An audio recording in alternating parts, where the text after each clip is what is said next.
Hey, Julia, can we talk? What's up, mother-in-law? Well, it's not easy for me to say this, but I'm not exactly living a lavish life myself. Okay. So I can't financially help you out anymore. Wait, help out? You're aware I'm living on a fixed income, right? I can't continue to assist you. Hold on, mother-in-law. What are you talking about? Huh?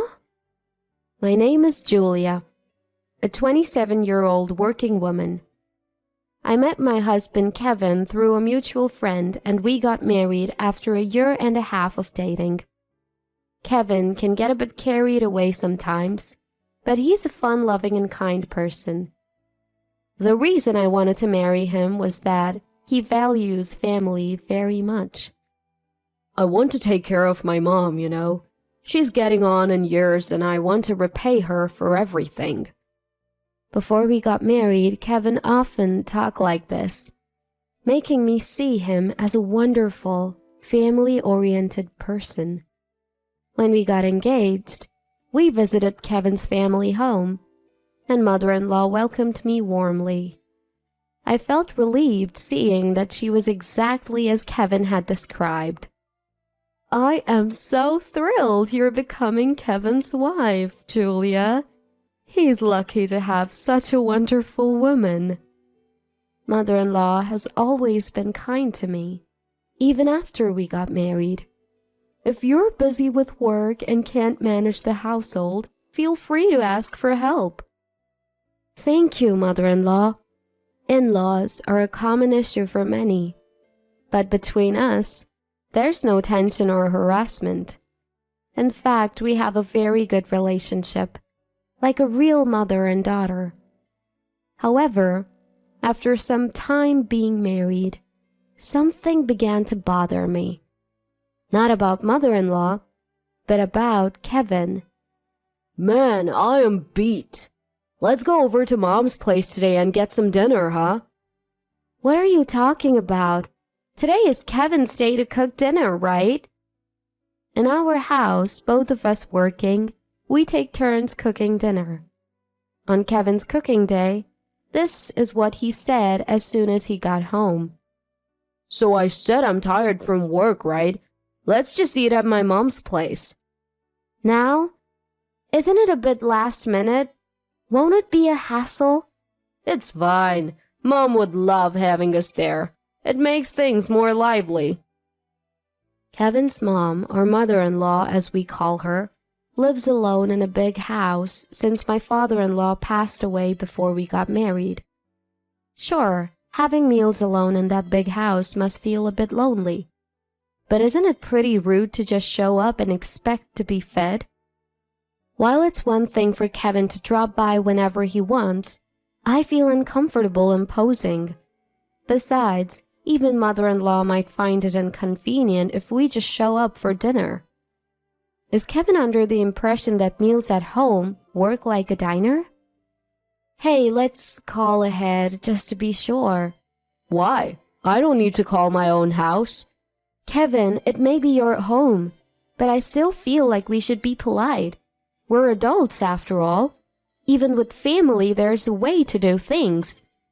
Since I insisted, Kevin reluctantly called his home. She said it's fine. Really? She didn't say we're imposing? No, she didn't. Mom said, come on over. You worry too much, Julia. Kevin said this with such confidence that I decided to just go along with it for today. At the house, mother-in-law welcomed us with her usual warm smile. Welcome. Dinner's ready. Let's eat. Mother-in-law, isn't this a lot of food? Must have been hard to prepare all this. I got so happy to hear you're joining us for dinner. I might have overdone it. I'm sorry for dropping in unannounced, but this looks delicious. Let's eat. There's plenty, so make sure you eat a lot. See? Told you it would be fine. Mom's cooking is the best, right? Dig in, Julia. Saying this, Kevin casually opened a beer from the fridge. That's rich coming from you, I thought as I enjoyed mother-in-law's cooking. So, does it suit your taste? Mother-in-law, everything is delicious. I'd love to make this at home. Would you teach me? Oh, how wonderful to hear. Let's cook together next time. Thank you. I'm looking forward to it. In reality, mother-in-law's cooking was absolutely delicious and full of homey warmth. Thanks to her generous hospitality, our spontaneous dinner turned out to be quite enjoyable. A few days after our last visit, my husband suggested eating at his mom's place again. We just went the other day. We shouldn't impose so often. It's fine. I called ahead this time. You did? Yeah, I told her we'd be coming over today. What? Today's your turn to make dinner, isn't it? Are you planning to skip your duty? No, I'm not slacking off. If we go to my mom's, there'll be food ready. That counts, right? You're just pawning off the work on her. That's not fair to her. I was unsettled by my husband's selfish reasoning. But since my mother-in-law had already prepared a meal, we couldn't let it go to waste. Feeling guilty, I went with him to visit his family home. Sorry for dropping by so frequently, Mom. Don't worry, I'm happy to help out when you're in a pinch. The thing is, we weren't really in a pinch. If anyone was, it was my husband. He probably found cooking a hassle and relied on his mom to bail him out. I couldn't say anything, feeling guilty towards my mother-in-law. After that, my husband got used to dodging his cooking duties. Most of the nights he was supposed to cook, we ended up at his mom's. She always welcomed us with delicious food. By the third visit, I felt we needed to make a change. It's great that we go to your mom's, but it's not fair to keep letting her treat us. We should at least say thank you properly. How? Let's at least cover the cost of ingredients. She enjoys doing it. Why would she need money?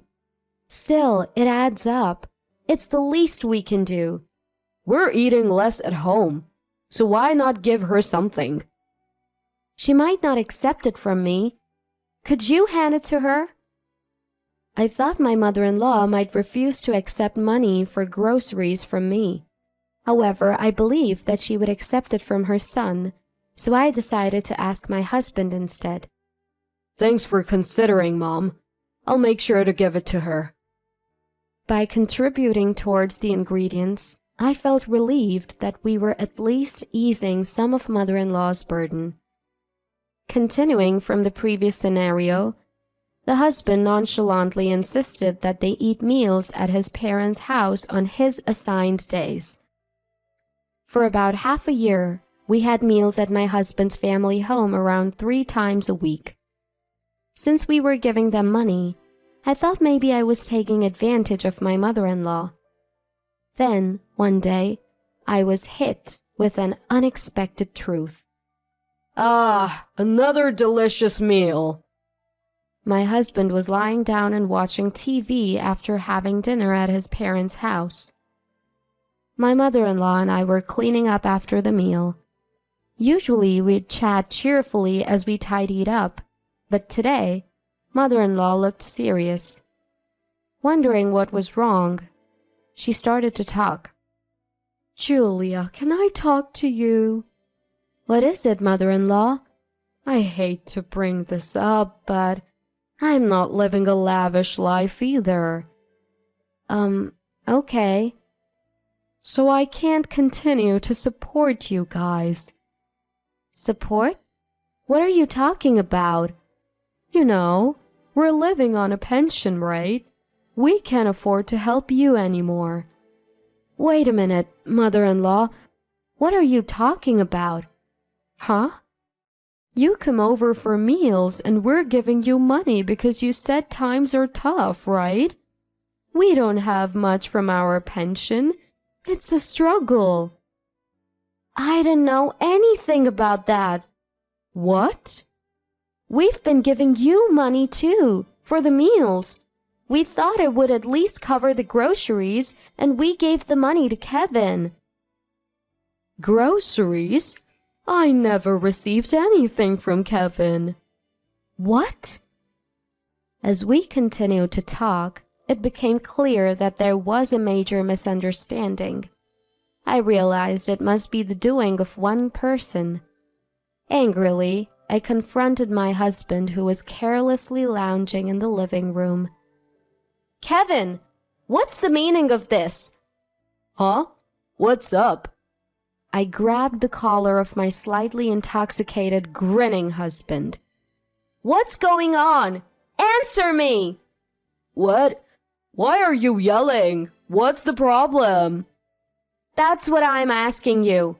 What's this support mother-in-law's talking about?" "Huh? What do you mean?" "And where's the money we gave you for meals? Mother-in-law says she knows nothing about it."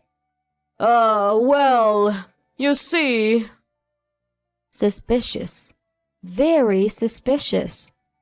Unable to explain where the money had gone, my husband started to stammer, his eyes darting around. My husband, whose collar I had just grabbed and shaken, resettled himself with a pale face. "So, what's going on?" "What are you talking about?" "Really? You're still playing dumb?" Even my usually gentle mom was infuriated by Kevin's vague demeanor. "You came to us saying you're in trouble. We fed you and even gave you money." "Mom, please, let's keep calm." "It's Kevin making me angry, isn't it?" "We were enjoying Mom's delicious cooking, and the mood was great. Let's just drop it." "Where did the money go? Answer me!" "Well, that's a bit complicated." My husband mumbled and fell silent. "So you really won't tell me where the money went?" "Fine, wait here." I told my husband that and stepped away for a while.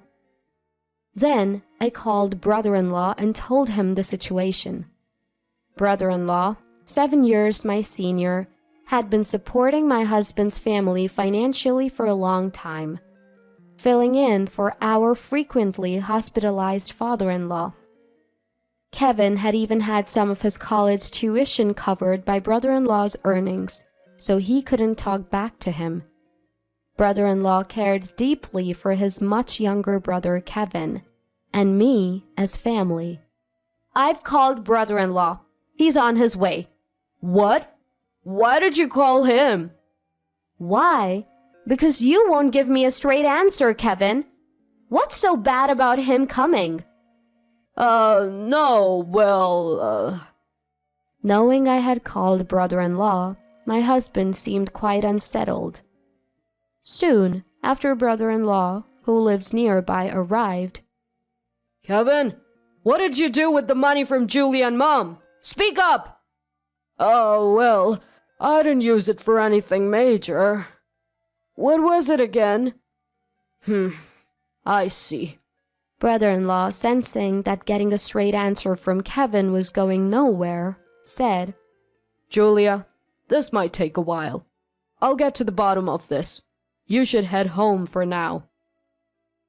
"Julia, I'll go home with you." "Nope, you're staying right here. Don't you think you'll get any sleep tonight? You're off work tomorrow anyway. Let's have a long talk." "Thank you, brother-in-law. I appreciate it." "Julia, help me!" Ignoring my husband's soft plea, I went back home.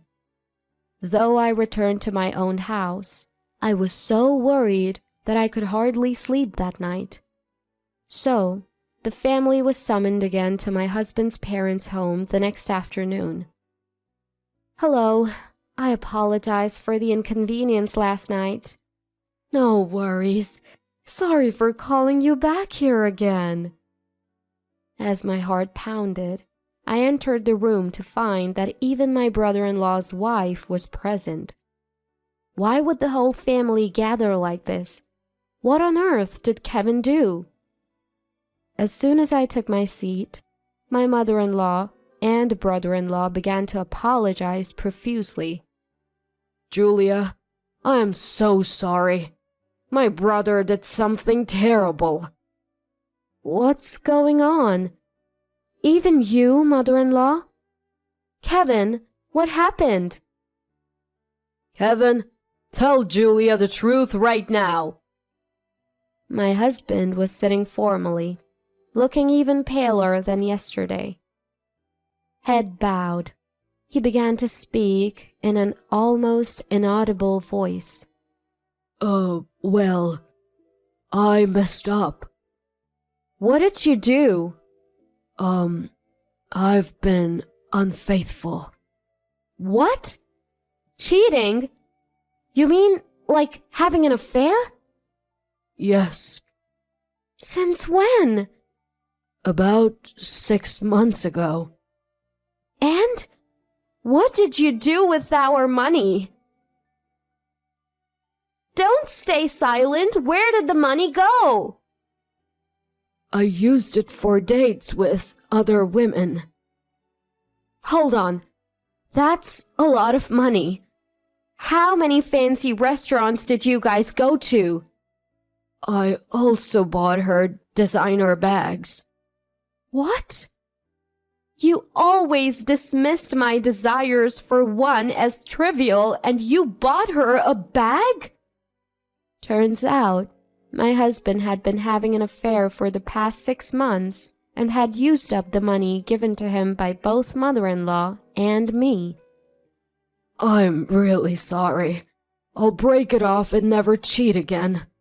Hold on. You don't have to break up on my account. What?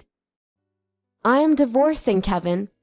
How can I go on with someone who can't handle money or fidelity? You can't be serious. It was just a lapse in judgment.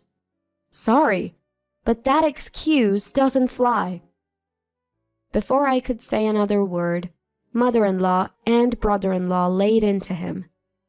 Enough is enough. Stop being so selfish.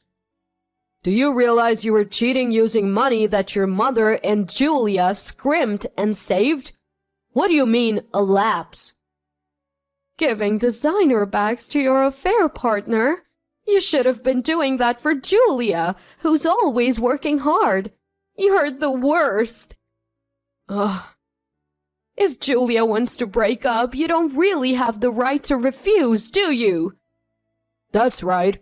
Make sure to pay back the money you both spent and also provide the deposit required for the divorce court. What? If we divorce, Julia will no longer be family. Are you all okay with that? If the choice is being manipulated by Kevin forever, isn't it easier just to split? At this point, my sister-in-law, who had been silent, finally spoke up, and it seemed my husband had given up. Then, my sister-in-law took out the divorce papers she had prepared just in case. Filling out the divorce papers while being watched by my husband's family felt awkward, but I signed them right away. My husband hesitated, but under a stern look from his brother, he reluctantly signed as well. And just like that, our divorce was finalized. Through a lawyer my brother-in-law introduced me to, I requested the divorce court deposit from my ex-husband and his affair partner. I also decided to reclaim all the money that was supposed to be for my mother-in-law. Shockingly, it turned out that my ex-husband's affair partner was actually engaged. When her partner found out about the affair, the engagement was called off. Everything they had prepared for their marriage became a waste, and now both my ex-husband and his affair partner are being sued for damages by the ex-fiancé. My ex-husband, who is now burdened with a significant amount of debt for the divorce court deposit, was forcibly sent back to his parents' home. His salary is being managed by my responsible sister-in-law to ensure the repayment of the divorce court deposit. Currently, he only gets a paltry $10 for lunch and shuttles between his home and workplace. He seems to be grumbling about his miserable life, but he brought this upon himself. Having an affair with someone else's money is despicable. There's no other way to put it. He spent all that money on his affair partners, but it wasn't his money to begin with. So complaining about it is pointless. As for me, I've moved to a new apartment and am enjoying a stress-free life. I always loved my ex-husband's family, so we're still on good terms. I secretly go out to eat with my former mother-in-law and brother-in-law and his wife, maintaining our relationship. I guess I should be thankful for the wonderful connections I've made, leaving the disappointing ex-husband aside.